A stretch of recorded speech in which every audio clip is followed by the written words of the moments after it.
I'm going to demonstrate animation using deformers. Let me make sure my playhead is at 0 here before I get started. Okay, let's make a cylinder. And in this course we've used the bend deformer before, so let's choose a bend deformer. Remember, the only way this works is if the bend deformer is a child of the object. I'll show you a little bit later that there's another setup we can use, but let's just make bend the child of the object, and then with the bend deformer selected, let's increase the strength of the bend. And as I knew would happen, it doesn't really bend, does it? Because it's what's happening is we have to add segments to the cylinder. This is a straight line with no segments, so it's not going to bend. So that's just a refresher. Remember, so select the cylinder and let's change the height segments to 24. Now we get this nice bend in it.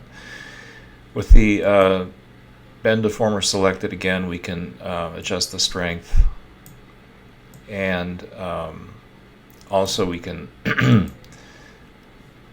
we can move the bend object up and down to get this kind of effect. But let's set the strength back to 0. Make sure the playhead is at 0. So this is what I want to animate. So I'm going to click the radio button. Now I'm ready to go. And let me think what I want to do here. Well, let's just slide the playhead all the way to 90 and increase the strength, let's say to 180. And again, this radio button is yellow. That tells me if I want this, if I'm happy with this, I'm going to enable it. So now that I've made a keyframe at the end of the timeline with the strength at 180. So when I scrub the playhead, I get this kind of effect. I can add another deformer. So let's add the bulge, for example, and I'll make that a child of the cylinder. Scrub the playhead to 0. Bulge is selected. Remember, the first thing I have to do is enable this. Okay, so in fact, let's put a little bit of a difference in here. I'm going to set the bulge at 50 to begin with, right? The playhead is at 0. Click the radio button, so I just made a keyframe, so it saved that information. Let me go to the, let's do this, let's be interesting here. Let's go to I'm going to the middle of the timeline, and I'm going to decrease this to a negative number. Let's say negative 50, see what happens. And I get that cool looking shape. I change the parameter. I gotta click this to make a keyframe. Now I'm going to go all the way to 90, and I'm going to set that bulge parameter up to 50 again, just like it was at 0. So when I hit the play button, I get that kind of effect. Okay, so that's cool. Now, suppose I want to render this great work. Well, suppose I want to preview it first. Over here, the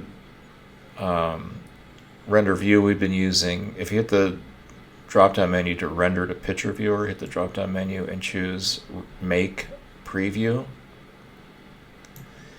And it's going to make an MP4. It makes this very small image size of 320, which is fine for what we're doing. So I'm going to click OK, and then down here in the lower left, it will say Calculating Preview, and eventually it'll come up here. I had this set earlier to 300%. Typically it'll be really small. Okay, you'll get an image like that. There's a parameter down here that you can increase the size of this image, and this is just a preview. We're not rendering it or anything. So I'm going to set that to 300 just so we can see it, and then hit the play button, and that's what that's a preview of my video. So if I want to render this out, what I will do is go to Render Settings, and go into, well, let's check the output and make sure. Click on output, make sure all frames is selected. Okay, that's a big deal.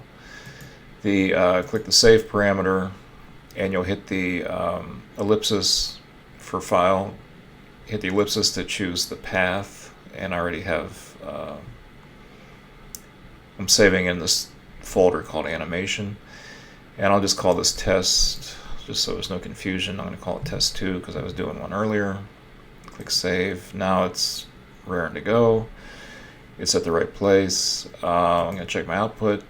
Everything looks cool there. Alrighty, cool. Close that. Now all I have to do is click render to picture viewer, and it'll go through rigmarole here. It's at 300%, so I don't know if I can change that right now. There, okay. So as you can see, even this like really simple animation with no lights and no no lights, no materials, nothing. That took, for what it is, it took pretty long to render. So anyway, let me go to my folder here, and there she is. And there, that's my animation. So I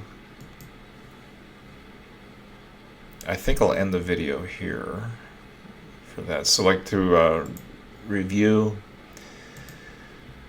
whenever you have your animation done, go to render settings, make sure your output is all frames, click save, choose your path to where you want you to save your file, and then click render to picture viewer.